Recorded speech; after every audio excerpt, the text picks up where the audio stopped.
Coming up on American Black Journal, we're going to talk with world-renowned poet Nikki Giovanni about her award-winning career and popular literary works. Plus, we're going to meet a young Detroit girl who has captured the country's attention with her impersonations of African-American history makers. You don't want to miss that. American Black Journal starts right now. From Delta faucets to Behr paint, Masco Corporation is proud to deliver products that enhance the way consumers all over the world experience and enjoy their living spaces. Masco, serving Michigan communities since 1929. Support also provided by the Cynthia and Edsel Ford Fund for Journalism at Detroit Public TV.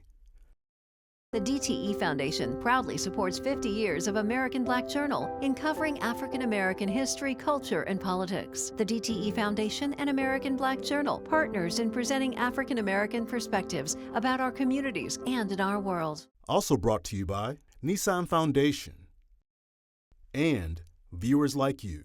Thank you.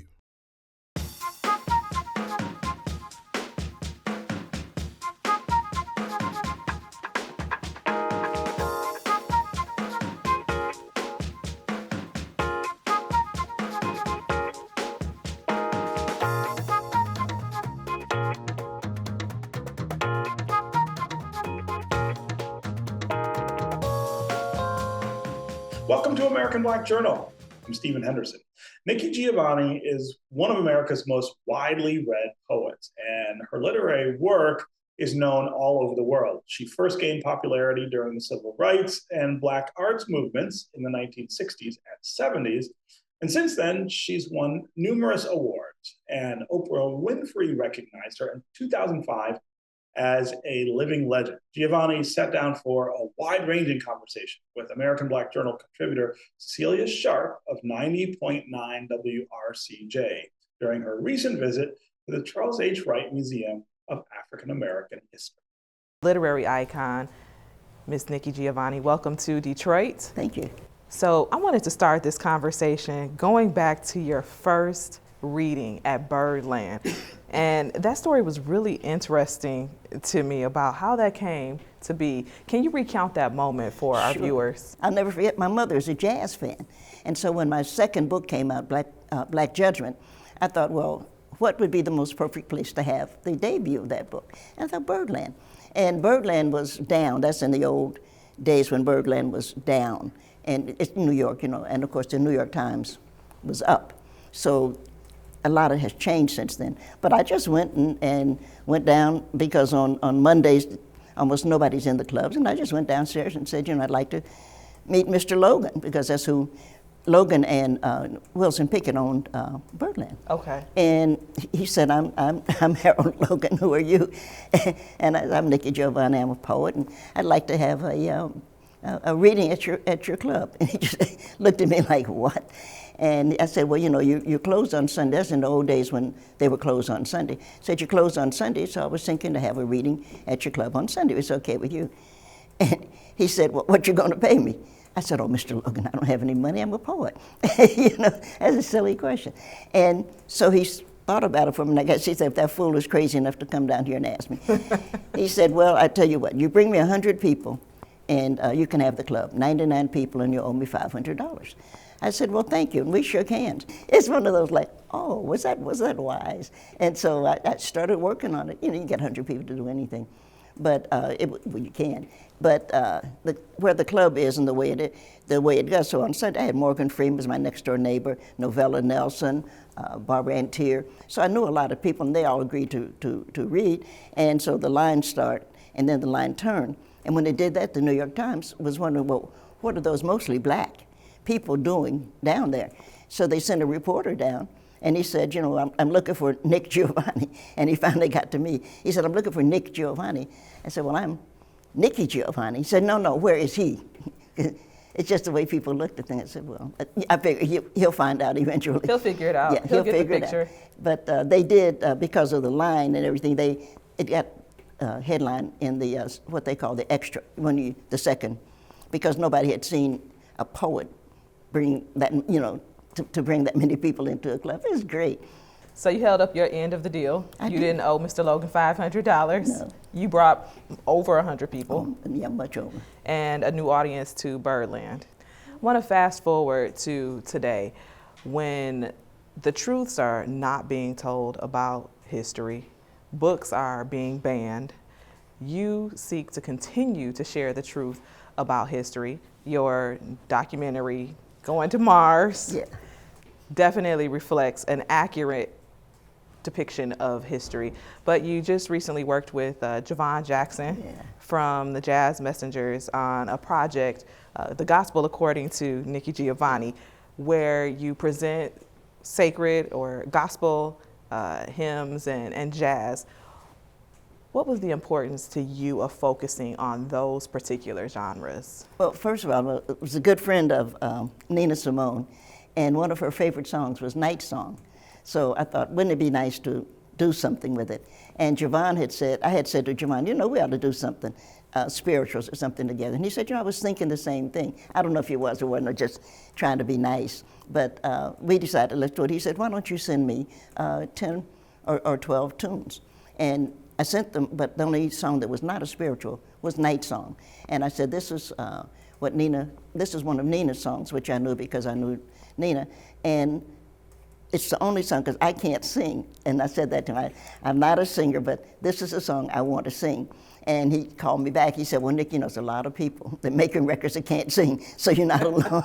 I said, Javon, I don't know if we should say it like that. I really love him. We're getting ready. We're in the middle of our next, and our last, if I may say so. No, because I can't keep doing this, but we're doing Javon and Nikki Go to the Movies. Yes, I want to talk about that project. You do have this new project coming up with him. I was waiting till the end, but we can talk about it now because you say it's the last, but you have the juice in your tank, and so you're producing this next project.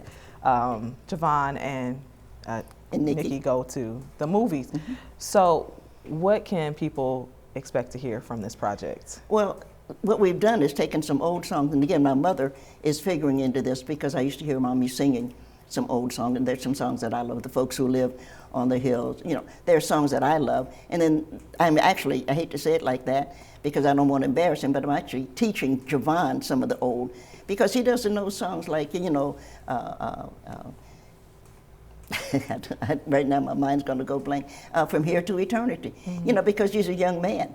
And so he knows all of the Charlie Parker, all of the, and he's a big Sonny Rollins fan, but he doesn't know,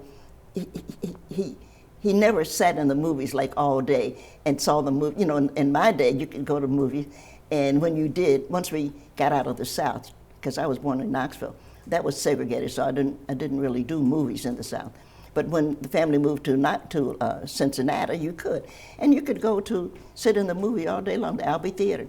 And you could sit there all day long, and you could see the movie 2 and 3 times and hear the music. And my mother, one of her favorites is Time After Time. So there were songs that I wanted to put on, you know, for Mommy to put on record. And as I say, Javon's the only person that lets me sing. So, so everybody's gonna say, damn, I can see why she shouldn't have been singing. I think also just the blending of his time and your time, of being able to go to the movies and sit there all day and watch. Now you get kicked out of the movie theater as soon as the credits are rolling, you're ushering you out. So just another way to bring that history and connect it and share it. Yeah. So we've taken these words, these stories, and put it into this documentary. It's a must-see, Going to Mars, the Nikki Giovanni project. And it does a great job of reflecting on the past, examining the present, and taking a little sneak peek into the future, telling the story of your life. I watched it and I could not watch it without stopping and pressing rewind over. I didn't make it past the first 30 minutes. I was pressing rewind over and over again and just taking in the content. And I promise if you watch it again, you're gonna learn something new. How did you initially feel about having a documentary about your life created? I was against it, and Rada Studio and Joe Brewster and Michelle Stevens brought that to us, but to come to me, you have to go through Jenny Fowler because she handles all of that. And Michelle called Jenny and said, we'd like to do this documentary. And so this is something that has to come to me, because many of the decisions that are made by Jenny. She doesn't need to ask. She didn't need to ask me, would I talk to you, for example. It's like the answer to that is yes, so she doesn't have to be bothered. But this had to come to me, and so we were having dinner, and she said, well, they want to do this documentary. And I said, no, you know, people do documentaries when you're dead, so I'm not dead. The answer is no, I don't want it. And we run a small, our office is small, it's 3 people, and Gloria is the other as our attorney. And so I said, well, I'm going to call Gloria and see what she thinks. Because Jenny had already said, I want it, I think you should do it. And I called Gloria, and Gloria, Nick, Nick, you should do it. So I was like, how did I get outvoted in my own company? But I was outvoted, so I just got out of the way. And I would say that to any artist, anywhere. I did my work because I created the work. Mm-hmm. And I had to have some faith in the people that were going to do something else with it. And I did. I had faith that Jenny and Gloria are going to make the right decision, because that's what they do. We've been together for 50 years or more now. And it was just important to I don't know film. So it was important for me not to do something that I don't know. So I just stepped back and let them do it. So they were the ones. Michelle essentially was the one that thought, okay, this is what's important, because I'm a space freak. And I know that as we go to the future, honestly, there has to be life in the galaxy, because anything else is illogical. And I would say that if I were teaching the class, when I was teaching, to think that only 3rd planet from the yellow sun is the only life in this galaxy is illogical. It doesn't work. It's wrong. And if that's illogical, that means that you have to look for what is the other life. And what I think that we need to be telling our children, Nina says to be young, gifted, and black, but it's a little, I think that we need to remind life forms, us, on this planet, that we are all earthlings, and that what we share is not the color of our skin, or our gender, or our religion. None of these things. What we share is that we live on this planet, mm-hmm. which means we should treat each other better. And I think we should start in preschool to say, when the kids say, you know, who are you? The answer is, I'm an earthling. So that when they go into, because somebody's going, we have people in space, and somebody's going beyond that into the galaxy. And when some other life form says, who are you? The answer has to be, we're earthlings. Because nothing else will make sense to them. If we said, oh, I come from Detroit, they'd be looking at you like, what? I mean, they're not against it, you know, but what? What's a Detroit? Our basic form is we're an earthling. We're human beings. We're an earthling. Yeah. And then we say, and where are you? I'm a Jupiterian. Right. So but I'm a big fan of Mars. So because we know that there was water on Mars. That we know because we can see it. You can, if you look at Mars, you can see the where the rivers were. Right. Where the and yeah. So again, logically speaking, Mars burned itself up, which we, actually speaking, are in danger of doing, because it only takes a couple of nuclear bombs and we're gone. Right. And we'll be the same way. And so you have to learn what else is out there, what do we learn from what is out there, and how do we learn to get along with it, which is why the documentary starts with the only way to understand space is through black women. Well, the documentary is Going to Mars, the Nikki Giovanni project. Please check it out. It is a must-see. I have to watch it again, and I'll probably rewind it. Your poem, Quilts.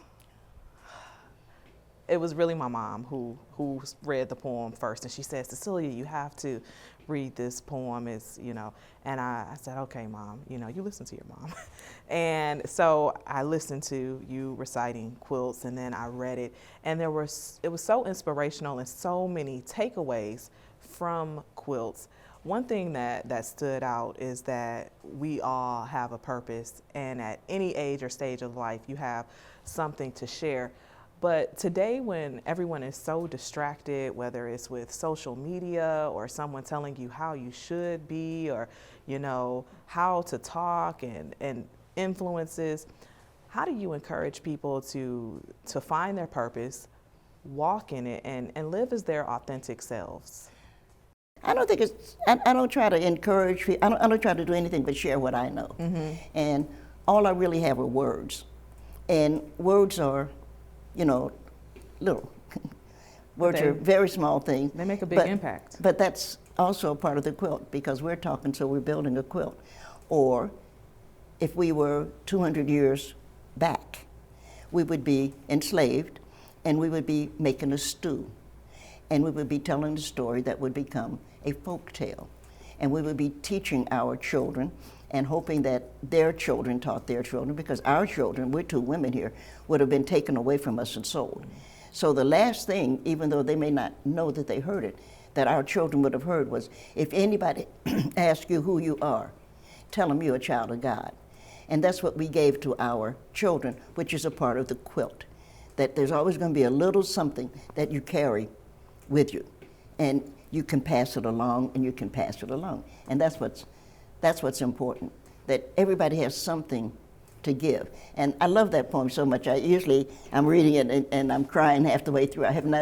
I've really not gotten to the point that I can read that poem without tears coming to my eyes, because you remember, I mean, I have a quilt. My grandfather has a tie in there, you know, and my you know, I have the baby, you know, this is the baby who died, who had pneumonia. And so all of these things come into, this is how we tell our history. So in one respect, I do not worry about fools. I don't worry about what they have to say. We're not going to tell your story. I don't need them to tell my story, because for 200 years, we told our story, and we are going to continue to tell our story, because our story cannot be not told. But on the other hand, like all people who only have words, I am going to continue to talk. But all of the great people on earth, you show me a great person, and I'll show you what he and she did. What they did was talk. And that's even Harriet Tubman, who led people to freedom, but she led them to freedom because they said Moses is coming. And she was the one walking around and saying, Moses is coming, get ready. It's all talk.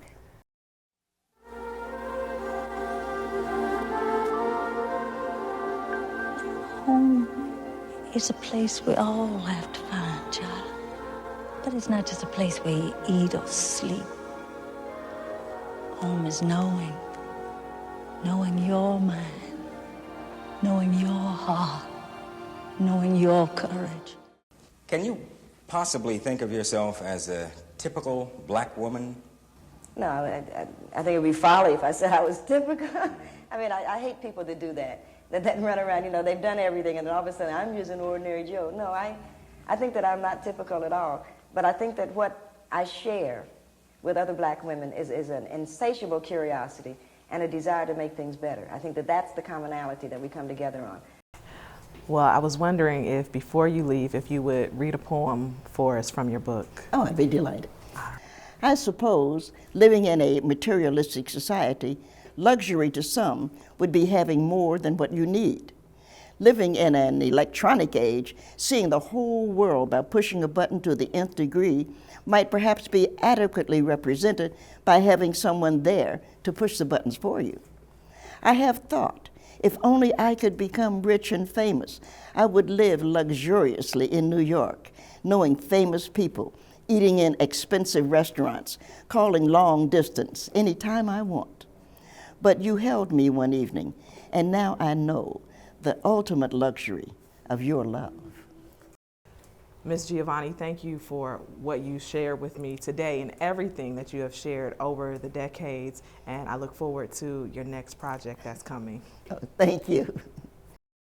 Okay, this is hard to believe, but it's true. An 8-year-old Detroit girl is doing her part to make sure Black history is celebrated all year long. Rosie White is well known on social media for her impersonations of African-American pioneers, both past and present. American Black Journal contributor Deja Moss caught up with Rosie and her family to find out what inspires her to recreate these moments in Black history. I'm the minister for Muslim Temple number 7. Never heard of you. Where is it? Nobody here by that name. Wait a second. What is your name, fella? Don't worry about what my name is. We are content creators. We call ourselves the Big Three. which is a nod on Detroit's automotive legacy. We typically make videos about our culture. This is our talent, Rosie, where we do movie portrayals. That's really popular on our content. Black history, anything funny that's, culturally inclined with our community. On Instagram, that's our biggest platform, and that's always been, where we got the most love and the most comments and the most interaction. Black history specifically is how we started. Our first viral video was the Rosa Parks video, and it got about 580,000 views. And then I hop on the bus, and then the driver tell me to sit on the back, and then I said, no, I'm not sitting on the back. It was an accident, I was just reading her a paper from school, homework, she's 3, read this package about Rosa Parks to your student, ask her, to your child, ask her what she learned, and I, said, all right, Rosie, tell me what you learned, and she said it back, every single word. So I was 3, of course. She didn't know. She thought I wasn't listening. So soon as she asked me, Rosie, tell me what you learned. I said everything to the end on that paper. Everything. So then she ran around the house, tried to find everything that looked like Rosa Parks. And then she got her phone out and then she told me, Rosie, say it again. And I said everything from the start. And then everybody can ride the bus. And everybody ride the bus now. Me, Rosie Parks. We continued making the videos. There were no worries because she absolutely loved to do it. I absolutely love to dress her. Halloween is actually my favorite holiday, and it's because I like to dress up. I like to create. And then a blessing just so great with the camera, it just all came together. Our videos help because it's not only educational, but it's also fun. So when you're watching it, you're learning, but you don't really realize that you're learning something. Every time when my mom writes the script, I'm just learning about history, every time. He did this, oh wow. She did this, oh wow. Now, what's going on, Robin? Well, my mom teaches me about Black history, and I teach others. My favorite history is Carter Woodson, because he's the father of Black history. Even my auntie, she gave me this book all about Black people, and I was scrolling through it, and I saw a lot of important people that changed the world. Like Carter Woodson, I did not know he's the father of Black history. So I told my mom, Mom, we should talk about Carter Woodson, and she said, we're going to add that. And I rapped the Black history rap. Carter Woodson led the fight to promote Black achievements and stop racist stereotypes. Black history, Black history. My mom and sister inspire me because they help me out. Some of the things we record, they're fun, lighthearted, it's just cool. And then some are like, oh, we're going to be here a while. Yeah. But with the Harriet Tubman video, we were on Belle Isle in the midst of the winter time and ice on the river shooting that video. We were tiptoeing on grass. I was a conductor for 8 years of the Underground Railroad. It was serious. We didn't have all the nice equipment. I had a light, like a flashlight, so she can get a good lighting because it was dark, And Rosie had on this costume, and she was trying to get the best. She is really, really particular about her shots. So we were all just tiptoeing together I am Harriet Tubman. It gave us the actual feel of what she did for our people because we were complaining, and she did that on a regular basis. My work exposes what serious is. We're more focused on people more popular. So it's really a reminder, a refresher. Rosie videos are important because she's teaching more current state of people and, not necessarily the horror that came with Black history, but the celebration that we are in now. I have 2 of the greatest businessmen in front of me. All I can say is, wow. we were doing this for family fun, so the outpour of love and support we're getting is really astounding. Hi, baby. You know Rosie? When people say, hey, I was having a bad day, thank you for your videos, my only response usually is mission accomplished, because that's all we wanted. I want them, the boys and girls, to feel like they at school by teaching Black history, like Carter Woodson, Rosa Parks, these people that changed the world. That's it for us this week. You can find out more about our guests at AmericanBlackJournal.org, and you can connect with us anytime on social media. Take care, and we'll see you next time.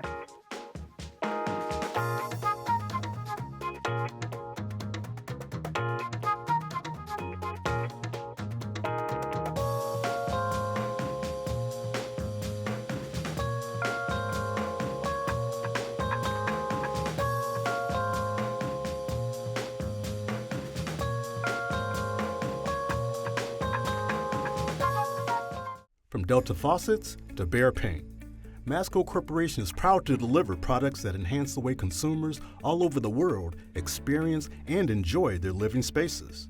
Masco, serving Michigan communities since 1929. Support also provided by the Cynthia and Edsel Ford Fund for Journalism at Detroit Public TV.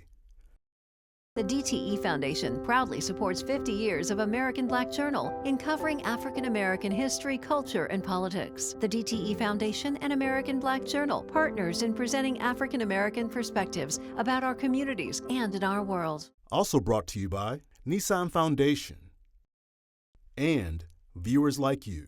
Thank you.